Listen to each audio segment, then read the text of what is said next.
Am, yo nació en el año 1960, ¿no? Entonces, como bien se sabe, en 1945 se terminó la Segunda Guerra Mundial. Entonces, yo nací 15 años después. Yo diría en los primeros años, hasta los 8, 9, 10 años, no estaba ninguna presencia. Te quiero dar en Alemania, sí, yo nací en Alemania, sí, en una ciudad chiquita, cerca del Rin, mucho vino, mucho catolicismo.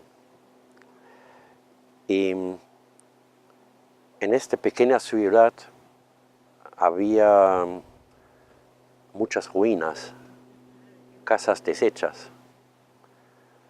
Y era como un dicho normal, claro, esos son ruinas de la guerra. Es como si te dicen, ese es un castillo del medieval. Entonces era una ruina de la guerra. Y gracias a pocos comentarios en la familia me dio cuenta, con 10, 11, 12 años, que mis padres eran jóvenes.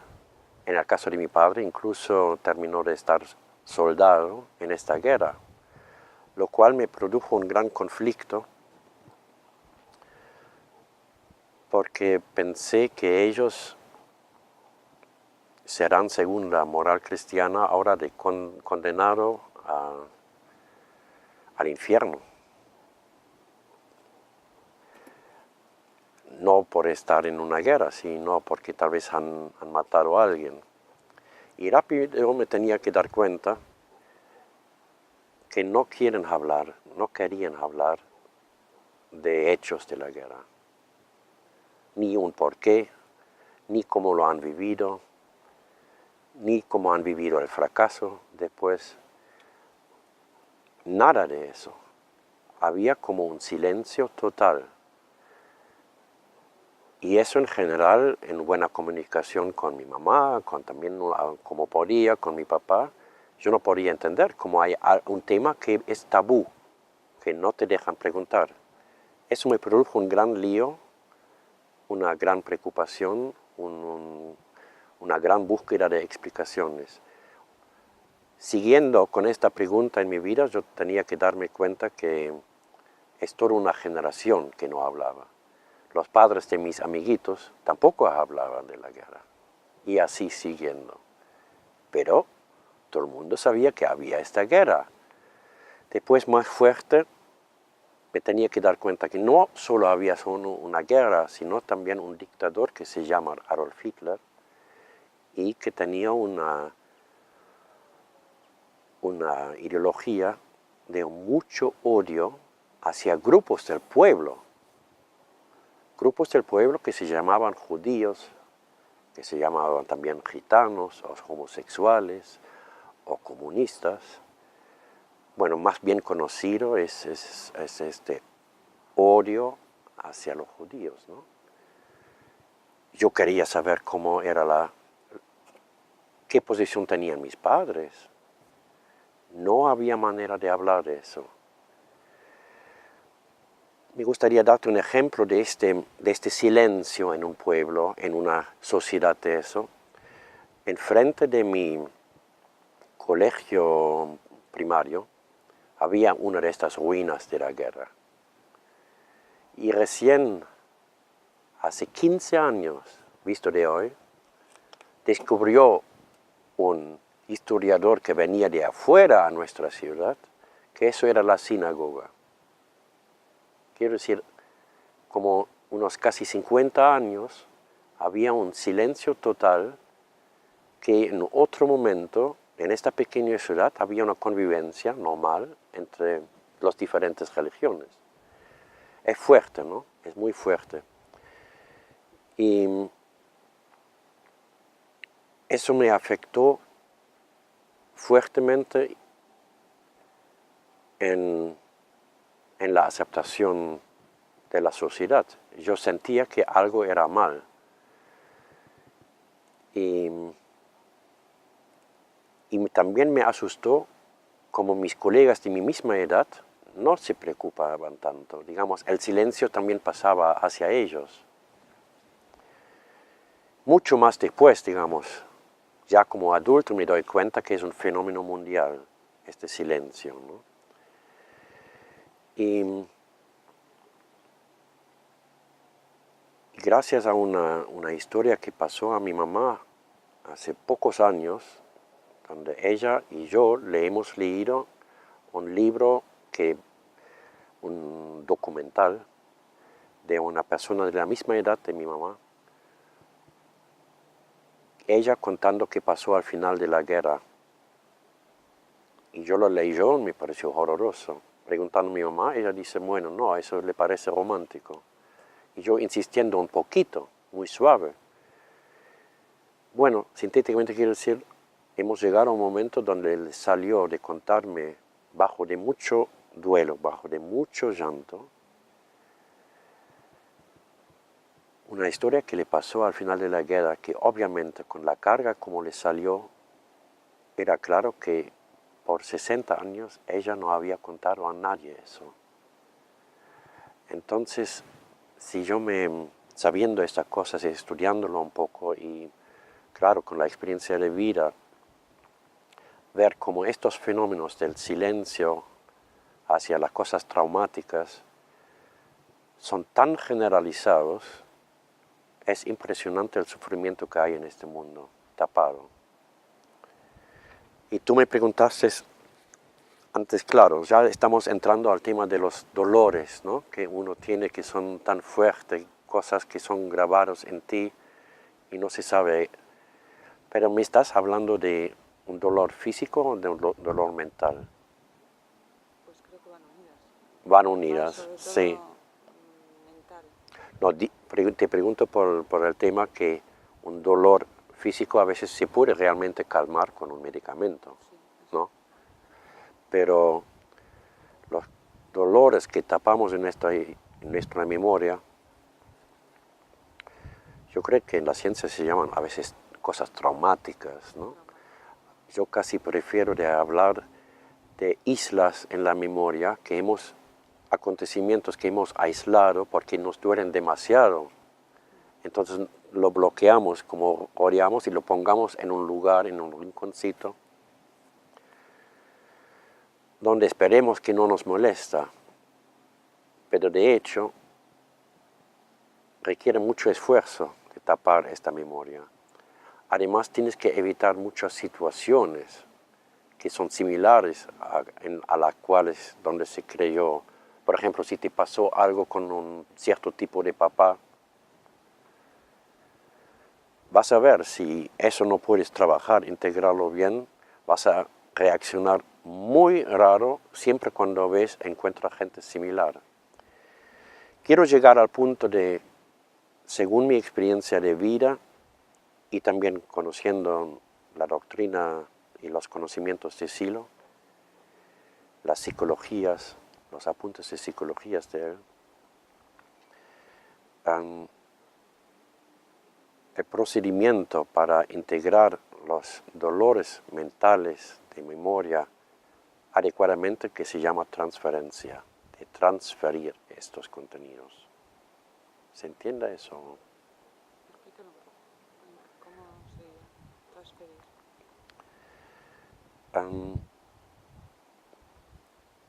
Claro, que ya se entiende, en transferir quiere decir de hacer un proceso con algo, ¿no? Transferir de un lugar a un otro. Si yo tengo un dolor gordo en mi memoria por un acontecimiento que tal vez o seguro era en su momento realmente más que feo, monstruoso, y la variedad de estas posibilidades son muy grandes, eso ya lo sé entre los humanos. La memoria no... Entonces ocupa en la memoria un gran lugar y si no, yo no lo quiero trabajarlo, molesta permanentemente. Entonces lo mejor será de poder transferir esta carga grande que tiene esta memoria, ¿no? Este dolor impresionante, me faltan palabras en castellano, este dolor demasiado del acontecimiento, si eso quiero pasar a un lugar donde yo me puedo decir, no, a partir de ahora yo pude vivir tranquilo, pude vivir otra vez con alegría, fresco otra vez, ¿no? Ahí tengo que hacer un proceso, ¿no? ¿Cómo lo transfiero una carga enorme a una carga aceptable, donde yo me digo, no, así me lo puedo llevar como parte de mi vida y está bien, está bien. Yo diría de llegar a un paz interno, o lo que llamamos una reconciliación interna. Para eso sí es necesario de echar vistazos a las cosas que duelen. Ahí no sirve de estar permanentemente fugándose, escapándose de esta memoria. Tienes que parar, tienes que ponerte tranquilo, decir, mira, como un observador, no demasiado identificado, como un observador, a ver, ¿qué pasó en la historia de este tipo? Soy yo, de este tipo, ¿qué le pasó? Con cariño. Le pasó, y seguro va a aparecer otra vez el dolor, ¿no? Pero no de tan fuerza. Si lo miras adecuadamente, lo puedes mirar.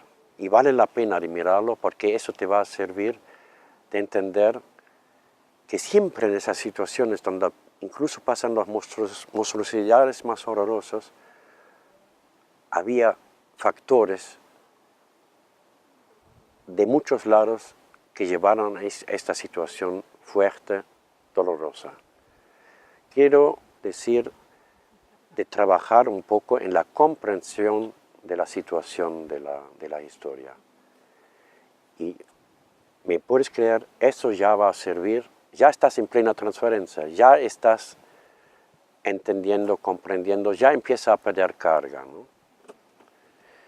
Y dos cosas ahí creo que son muy favorables. Una es de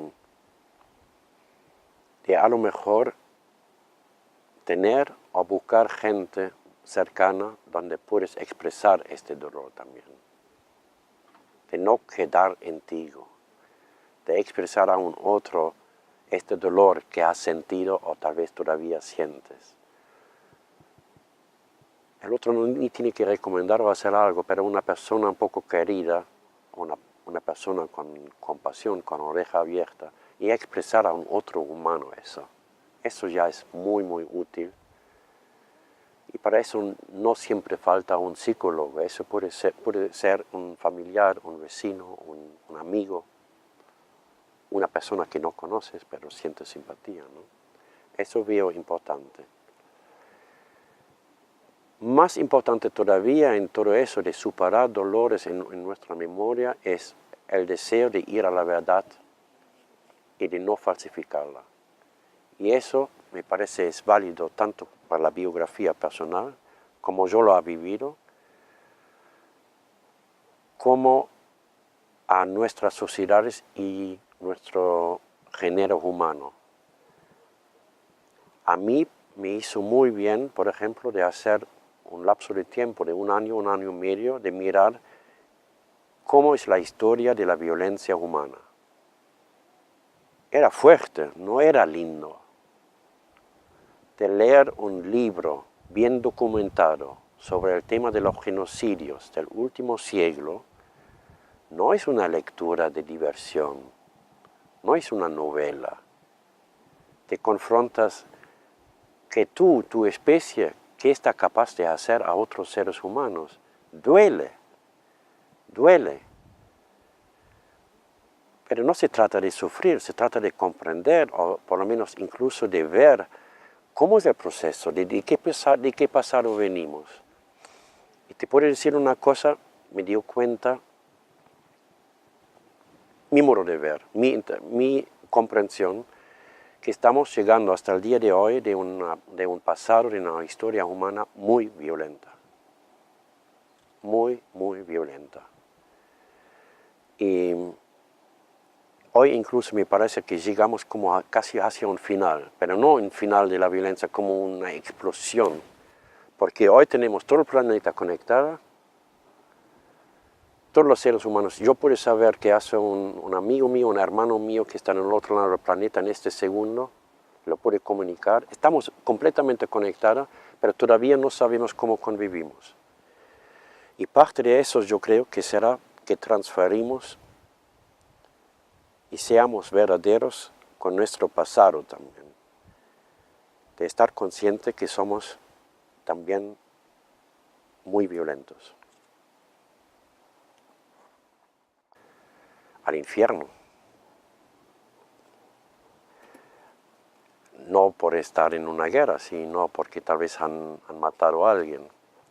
Y rápido me tenía que dar cuenta que no quieren hablar, no querían hablar de hechos de la guerra. Ni un porqué, ni cómo lo han vivido, ni cómo han vivido el fracaso después. Nada de eso. Había como un silencio total. Yo nací en el año 1960, ¿no? Entonces, como bien se sabe, en 1945 se terminó la Segunda Guerra Mundial. Entonces, yo nací 15 años después. Yo diría en los primeros años, hasta los 8, 9, 10 años, no estaba ninguna presencia. Te quiero dar... En Alemania, sí.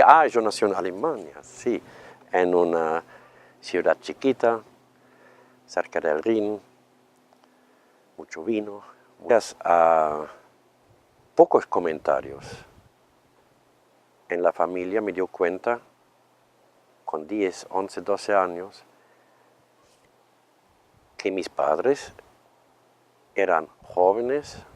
En el caso de mi padre, incluso terminó de estar soldado en esta guerra, lo cual me produjo un gran conflicto, porque pensé que ellos serán, según la moral cristiana, ahora condenados a mucho catolicismo. Y en esta pequeña ciudad había muchas ruinas, casas deshechas. Y era como un dicho normal: claro, esos son ruinas de la guerra. Es como si te dicen, ese es un castillo del medieval. Entonces era una ruina de las guerras. Y gracias. Y eso en general, en buena comunicación con mi mamá, también como podía, con mi papá, yo no podía entender cómo hay un tema que es tabú, que no te dejan preguntar. Eso me produjo un gran lío, una gran preocupación, una gran búsqueda de explicaciones. Siguiendo con esta pregunta en mi vida, yo tenía que darme cuenta que es toda una generación que no hablaba. Los padres de mis amiguitos tampoco hablaban de la guerra. Y así sigue.